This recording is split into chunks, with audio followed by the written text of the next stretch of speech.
Hi guys, this is Gertrude Jerry. Welcome to the Love and Life show, where we discuss music, literature, love, and life. So, welcome back, guys. This is Gertrude Jerry. So, today we are going to mix it up here at Love and Life. We're going to do some interactive, fun questions with my great friend Twesigye. Thank you for coming. Please let the people hear your voice. Thanks for having me, Jerry, and I'm super excited about this podcast. Okay. Yeah. Sawa. So Yeah. CJ is my friend from Kampala. Yeah. A very excellent boy, and let's get his take on pressure. love. The pressure. We can, I don't know, pressure. Okay. Right. All right. So this is a BuzzFeed quiz, guys. It's a poll where they ask us questions and our take on love, basically, and we answer them. We just answer them, and we see the general public's reaction to these answers. So our first question: would you avoid becoming romantically involved with someone because they were a particular zodiac sign? Personally, I don't think so, no. But I feel like it informs my decision to be with you, but not entirely on my thoughts, yeah. First of all, the way I feel about zodiac signs Yeah. is like I enjoy them. I have like a fun relationship with zodiac signs. Yeah? But it's not like I treat them like facts Yeah. or like the solid truth or Yeah, I feel anything. you. So it's actually like a fun way. It's like it's the new way for me to enjoy the internet. Yeah, But it's not like a determining yeah, factor. exactly. It's not the way I Yeah. live my life. Yeah, I You feel know. you. So though I like mention it a lot because Guys, CJ's also- Instagram is filled with Libra shit, like it's insane. oh my god. Yeah. But the thing is, maybe it's just because I don't have shit to talk about. Yeah, I you feel know, you, yeah. Like that's the only icebreaker I can think about most of the time. Yeah. So yeah, that's. So I don't think honestly No. would just make. Though I feel like at the back of my mind it would like be like a lingering question. Yeah. But I don't think I'll just like focus on it. on it entirely, yeah. Yep. So next question: is the phrase "making love" a turn off for you? Personally, I don't know. I think it's a cringe-worthy Yeah. word. Yeah, it's a cringe-worthy word, but okay, yeah, it is. It reminds me of my dad and my mom making love. They'd come and have a Oh talk my with you and say, "When you God, make yeah. love." I think it is. I think for me, Now you're spoiled. The you word for spoiled me. it. Make See, love. It's I won't. weird. I won't hear it the same again. But Yeah. I feel like it's like one of those things. You know when you like someone. Yeah. You know when you like someone, and Yeah. then when you love someone. Yeah. So Yeah. making love and having sex is Mm. almost the same Yeah. when it comes to that context. Yeah. You know, when you love someone, you make love with them. Yeah. When Have you sex. like someone or you're attracted to someone, You have it sex. just could be sex. Yeah, You know, and makes sense. there's nothing wrong with sex for sex. Yeah. You know, it's whatever. Yeah, I understand. Yeah. Yeah, I think I feel like I also resonate with your answer, Yeah. really, because generally when I hear make love or when somebody tells me I want to make love to you, okay, Yeah. no, but I think it's relative to like what you're saying, to the Yeah. context and the intensity and degree of love. Yeah. Yeah, for me. Next question. Do you think sometimes ghosting is just the most graceful way out of a casual dating situation that isn't going anywhere? So, yes, it's better than some heavy conversation. No, you should never ghost anyone ever. Life is complicated. I'm not sure how I feel. CJ, your thoughts? Oh, that's a tough one. Yeah. But honestly, feel like you should let them know. Yeah, definitely. You know, and also just because I'm gonna say some more zodiac shit, but just because I'm a Libra and I hate confrontation, it's harder for me to tell someone Yeah. that, or to even like tell someone that I'm not interested. Or Yeah. But some way you just have to muster the courage of having and the conversation. and have that conversation because it makes things much easier for them. It makes things much easier for everyone, not for you anyway. Yeah. If you're I think actually in some sorts it does. I think free yourself. Also when you ghost somebody, there's some sense of accountability in the fact that now you have to run away. Yeah. Now you have to avoid them. Now you have to maybe be passive aggressive when they reach out to you. And like, I think that even if the conversation is hard, and we definitely need the courage to do it, you're freed. You have the conversation. I'm sorry, I don't want to be with you. But yeah. And after that, you move on and you free that person and you free yourself. You free yourself too. Yeah. So I think it's a win-lose situation. Yeah. Well, I think also whether it's a win, lose or win, whatever, it depends.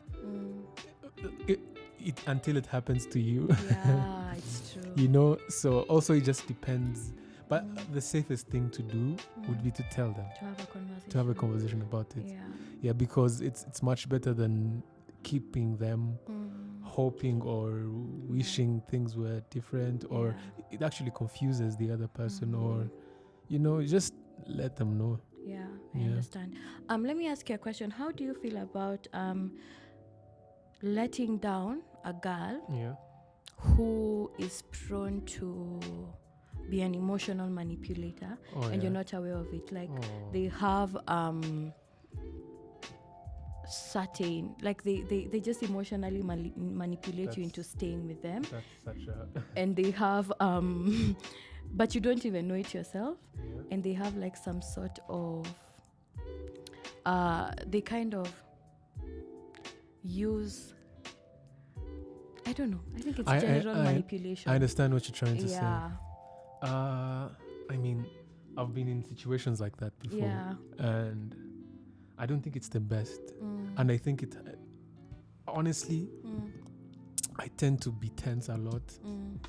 So in situations like that, like I always keep wondering, my head keeps, what is this person thinking? What are they going to do? What are they going to say? Will they, exactly. So and I just don't want that kind of tension in my life, especially now that I'm like dealing with like so many things, school, career, you have your personal life, you have work.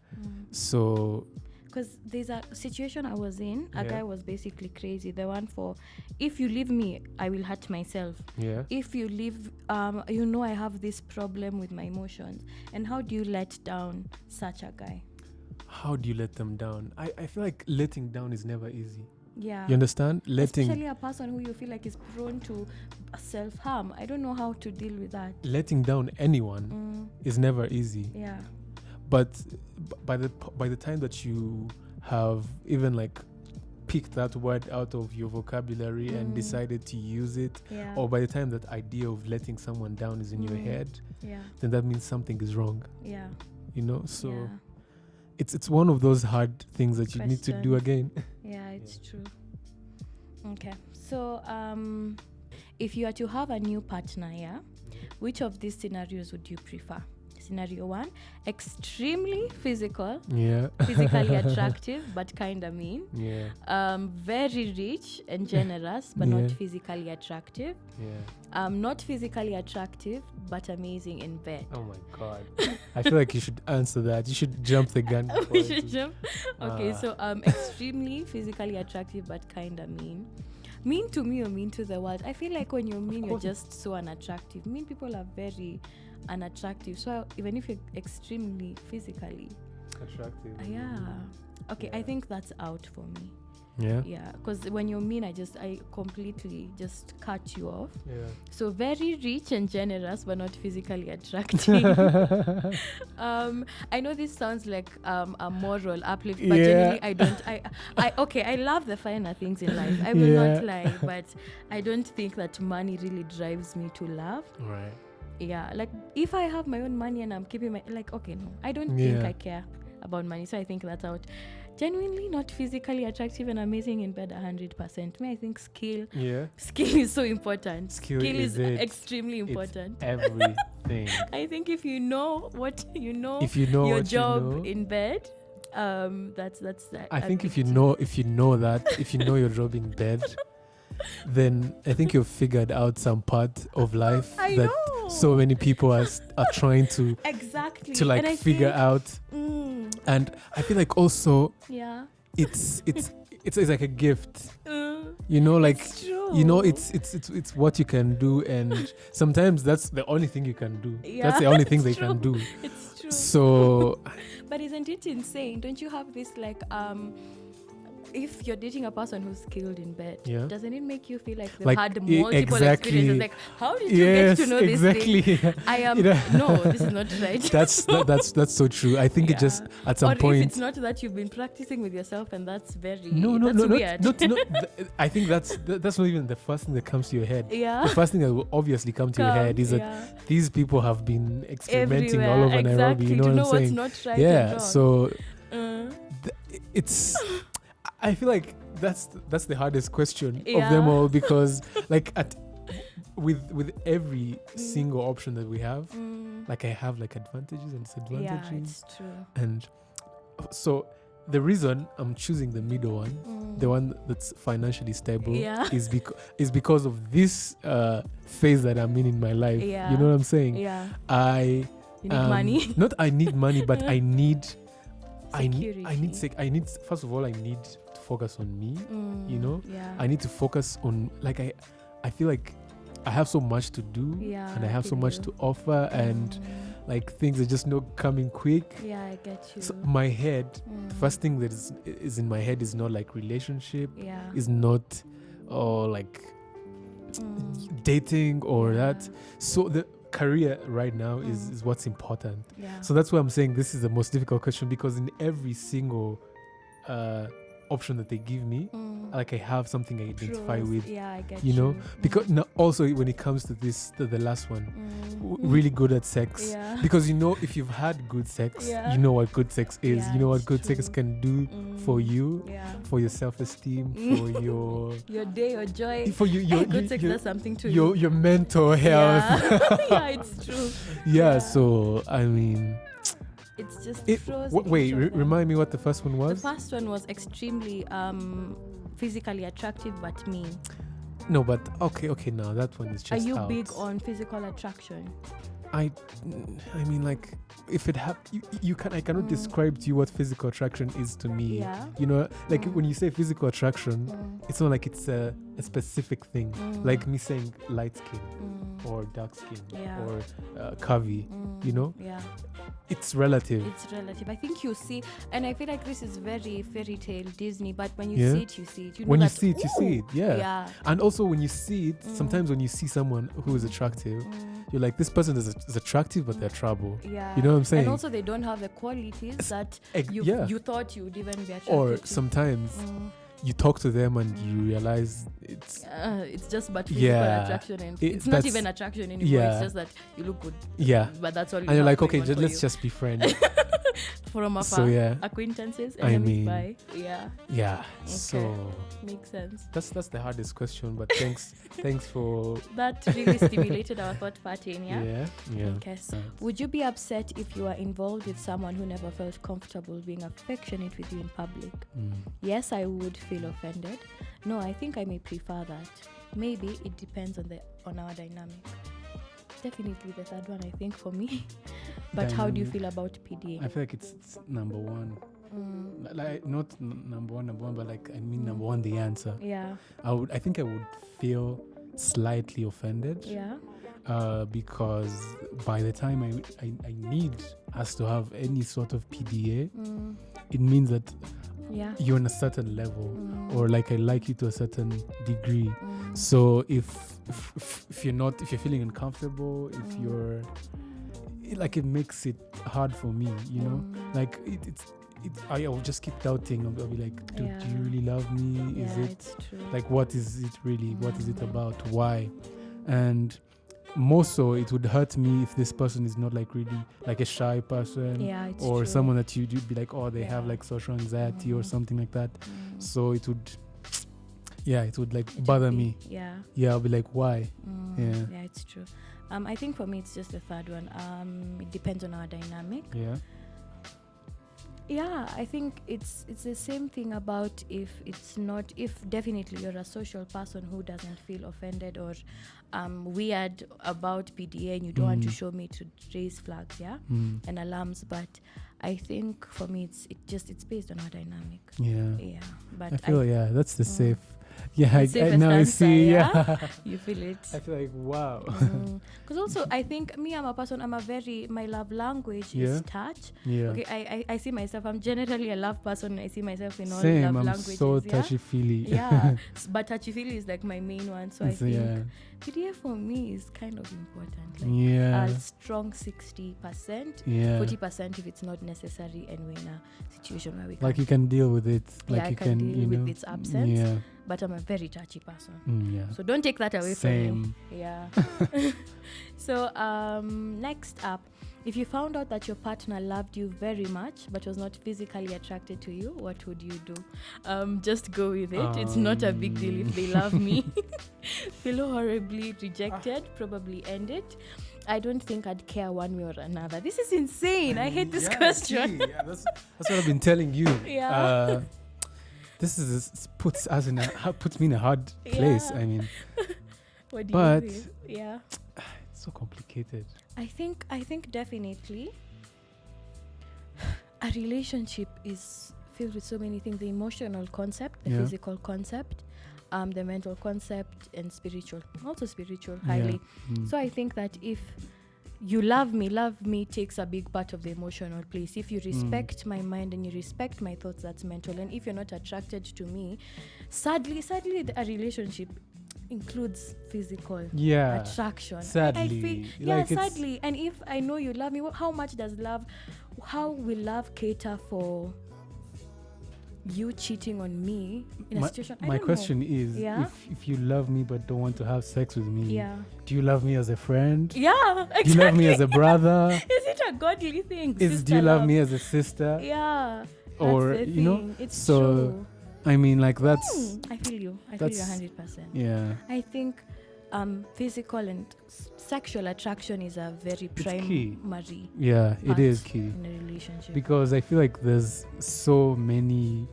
I think most of the relationships break because of that. Yeah, it's true. Because maybe someone is trying to like find it somewhere else, and also after the concept of after like a mother gets pregnant, and she's not the same as she used to be. Isn't that where cheating sometimes comes from? Yeah, right? But also I feel like it's possible to love without. No. It's possible to lose interest along the way, and I feel like that is something that we have to think about all the time because we're human. As much as someone tells you, I don't want to be like a prophet of doom. As much as someone tells you that, oh my God, they love you until you guys die together, you know. I feel like it's not the case, and you have to be prepared for that, you know. True. And you have to know that I'm enjoying this while it lasts. But that is very sad. It's sad, but it doesn't have to be. It doesn't have to be sad. It doesn't have to be sad. Explain. Like you have to, like if you meet someone and you feel like you like her,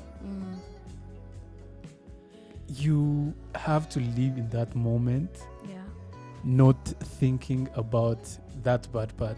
But also you're supposed to be in a position where you know that if this bad part comes by, like I always knew that I always like left room for it. Like I feel like also this is me speaking in my way, because I hate hate heartbreaks. I feel like heartbreaks, like when my heart is broken, from a guarded point of view, exactly, like you might hurt me. And I think that's a reality. We all need to accept that you might hurt me, but also I deserve to be loved in this situation. But I think, as you said, it's like a prophet of doom, because I don't want to be with you with a viewpoint of you hurting me. Work hard not to. You're human and you can. But I don't want to live in fear that you might, even if it's at the back of my mind and I'm enjoying it temporarily. And I think also the moment you say those things, the moment you confess it, you profess it into your like life. it just manifests, you put it out there in the universe. And I feel you. I understand, but I think physical attraction, does it phase out? You get what I mean? Physical attraction. But I think that's the thing. Somebody asked me, is love a choice or is love a feeling? and we were told that it's love starts as a feeling and then it becomes a choice, because Yeah. you have that You're like, okay, yeah. you have your hormones at first, Yeah. it's the And then infatuation stage, and then at some point it ends and you need to choose to stay with that person. Exactly. And I think that's the thing, in that love phase, when it's a feeling, that Yeah. comes physical attraction Yeah. and everything. And now after that, it doesn't matter if it's physical attraction anymore, it's what you've built with that person, who that person has become to Yeah. you. So I think That makes much more that sense. ties it up. Yeah, it does. Yeah. Because I'm looking at the scenario where a man has been married to like this person, woman yeah. for a really long time, and maybe like this woman gets cancer or Yeah, like and they is, stay by but then them. they stay by them. And also it just makes the other point of when you're in love, there's a chemical imbalance in your brain. It's true. that- Exactly. Hormones are all over. Exactly. Yeah. And at some point you become rational. Yeah. You know, it's true. at some point you get back to like your senses. You Yeah, come back it's to your true. I senses. feel you, CJ. And after coming back to your senses Yeah, is when you becomes a make choice. is when Choice you to make be that with choice. person. You're like, okay, is it worth it? Like I think this is when you've also seen the ugly part. Yeah, it's You know, true. You're like, am I sure I want to deal with this for the rest of my life, or for like these, you know? And at that point, you choose that it's not a feeling anymore. Yeah. I think that really summed everything. Yeah, it did. Okay, so our last question, sadly, would you get involved with one of your close friends' ex? Yes, and this should not be a big deal. No, never. It's a line that should not be crossed. Maybe if they were okay with it, seems complicated. Well, shit. No, but honestly, I think this was the easiest question for me to answer. And I was like, yes, this shouldn't be a big deal. Wow.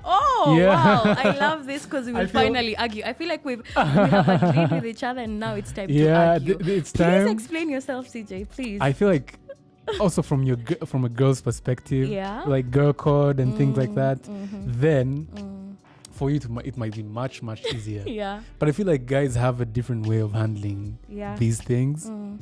And I feel like if a guy is really over someone, they're really over them, you know? Maybe. Yeah. Okay. They're like, okay, you can, if you really want. Them. But also the fact that, and also I think this depends in which situation this is. If this is like an ex that you are on good terms with, then why not? Then if this is like an ex who things ended badly and I'm your friend and I'm trying to go there, then there is like it's crazy. It doesn't make sense then. But also if I don't think it should matter anyway. I don't think it should matter if things happen, you know. So tell me about what you feel. Drum rolls. I think after you've explained it to me, I've seen your perspective and I've understood it, but I'm very... Shit, you should have been the first to go. You should have been the first to... Right. But I think it's relative. I genuinely think it's relative. Because it's on the same thing that you've said. If a person is genuinely, truly... finally done with somebody and they're over them, it shouldn't matter. It shouldn't matter and they should stay open to it. It's relative because you've made me understand it from the viewpoint of if somebody is totally done with someone, I think there's that allowance maybe, and if the friend is okay with it, it's okay. But I feel like I've felt for somebody deeply, like genuinely deeply, and I seeing knowing that the experiences I had with you, the way I loved you, and it's intricate details, CJ. It's not just we were together, we ate, we high-fived our lips, it's exactly. not that. It was something so deep and I fell in love with you, or I thought I did, and then I see my friend who is so close to me having that same experience with you. Please, why? You get what I mean? I see that.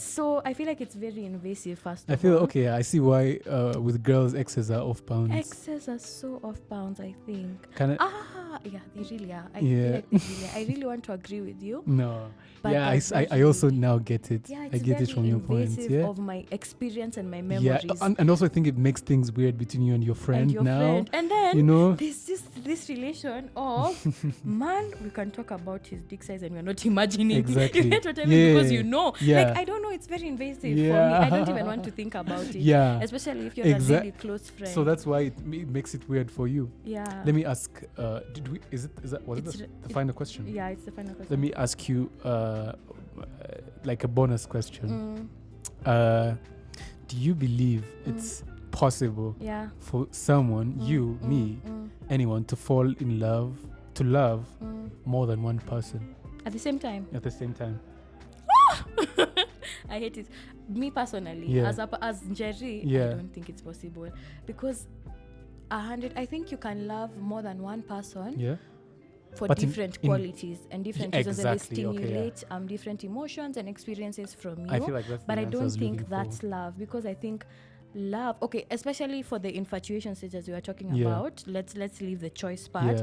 Infatuation stage is so high, you're high on your hormones in your brain, so I can't see that you're loving more than two people. I think genuinely, it's the attention you love. It's the attention you love, it's the indecision you love, the craziness of it all that you love, and the lack of the uncertainty. I think it's something like that, because I think if you love somebody, CJ, when you love somebody, you crave them, you breathe for them, your bones are aching for them. There's nothing even in this world that would make you doubt that for another person, because there's just that something. CJ is laughing so hard right now, you guys, but there's just something that they tick in you that person can never tick. You get what I mean? I get it. Do you understand? What do you think? So I feel like I feel like love is not what humans. I feel like humans have a specific way they see love. Yeah. And I feel like love is different. Yeah. Love is because the way you love your mom is not the way you love your boyfriend. Yeah. Right? But it's still love. And so that's what I'm saying, that love doesn't have to be even lust is love. Yeah. But it's a different kind of love. It's like a different, or like a level or something. Yeah. Because when you're lusting for someone in that moment, it has an intensity of it love. Has so much intensity. It's very intense. So there's no way you can convince me that that's not like a certain degree of love. Yeah. You know? So that just goes to show you that love in a bigger picture is maybe an amalgamation of everything. Yeah, it's like if you love someone if you like fall in love with someone, maybe that's like an 80% of like your, I don't know how to like phrase this, but I know you get me. It's I think also there's always something lacking in a person you love. Exactly. Like they don't fully. I think it's good to be realistic that when you love somebody, they won't fully satisfy you or feel you in the way that you do. I think that's a reality I've never even dealt with. Oh yeah, and that 20% can be from somebody else, but never will 20% equate to 80%. Of course, never. You get never. But then also, maybe what if the 20% for you is such a big aspect that exactly lies the 80%? It's insane. What if it's like the sex? Yeah, what if the 20% is like the best sex you've ever had? The best sex of your life. Exactly. I just had a friend who was in such a situation. Like, oh my God, CJ. Emotionally, mentally, spiritually, those people, there were two spirits that were so against each other, but the sex was mighty, and she didn't know what to do. Like, my God, it's crazy. But I was being told that sex is an STD. There's something known as STD, which is a sexually transmitted demon. That I think, and that really occurs with good sex. It's a demon. It's a demon within you. Gave me that STD. You gave me that STD, babe, that demon. So oh my God. That 80-20 aspect and love and feeling aspect is very debatable. But I also feel like on that, sometimes the lines can get blurry. Yeah. I don't know if you can love someone. For instance, someone could be like a 55. Yeah. Another one could be like a 45. Yeah. You get what I'm trying to say? Yeah, I feel you. That's where it just makes it so complicated, and that's why love is just complicated. You just cannot, I cannot share with you my experiences of love, and you share with me yours, and we find like like an It equation, coincides. like yeah, an it's equation true. of like Love solving is- love. Yeah, it's true. Like this is what we Mm. have. Like love is fully solved. If you Yeah, need it's true. to fall in love, use this equation. Like Yeah, no. yeah, Love is very relative, dependent on our different definitely. experiences. yeah, I think we are like, it's crazy. There's 7 billion people in the world. yeah. We all experience different things: In- environment, climate. Also, even. we experience love in Mm. different ways. Yeah, it's true. Yeah, So, some people can love someone for a weekend, and that feels like the best one love who of got their life. away, Yeah, the best love of your life. You know what I'm saying? So yeah. love is, I feel like, quite relative. yeah, very relative. Yeah. Yeah. So guys, that was that. CJ, you guys, isn't CJ the best? Please, thank you so much for Jesus, coming. my head is now gonna explode. Yeah. After all these compliments I've received on this TED Talk. Yeah. The by the way, that was like a full-blown TED talk from me and CJ. Yeah. Thank you guys for listening and tuning in. I am Gertrude Njeri, and this is Love and Life Island. No, not Love Island. I've been watching Love Island, guys. I'm sorry. That was a very big mistake. Did I say Love Island? Yeah. I'm sorry. I can't You see just said myself Love anymore. Island. But yeah, this is Love and Life Yeah. podcast with CJ. CJ, please, your parting shot. You've been a really wonderful audience, and I had a really good time. Can't wait to do this again. Okay. Yeah. So, bye bye, guys. Thank you. Bye.